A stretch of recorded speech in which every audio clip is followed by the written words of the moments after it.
Elizabethan England in 1558.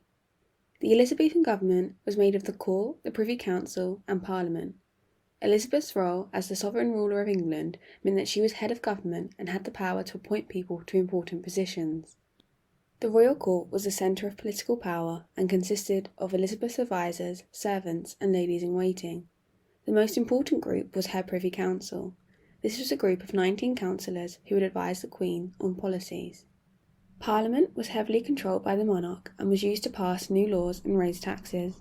Parliament met only when the monarch decided and was used infrequently by Elizabeth, who only called on Parliament 13 times in 44 years. Justices of the peace helped to enforce parliamentary laws and collect taxes. Each county also had Lord Lieutenants, who had a direct link to the Privy Council and were responsible for local armies. Elizabethan society was patriarchal, meaning a society controlled by men, despite having a female monarch. Society was based on a hierarchy, or the great chain of being, which saw God at the top, followed by the monarch. Plants, animals, and other humans were at the bottom of this hierarchy.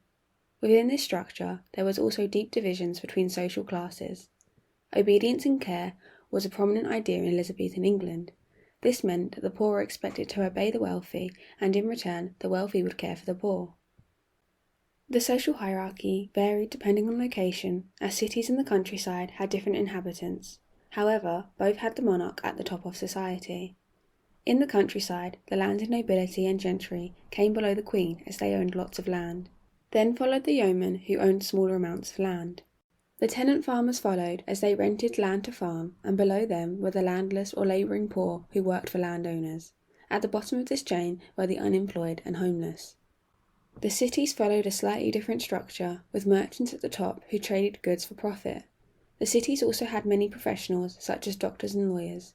Business owners were people who employed others, and they were followed by craftsmen, such as carpenters and tailors. Unskilled workers were at the bottom of this hierarchy, as they worked low-paid jobs.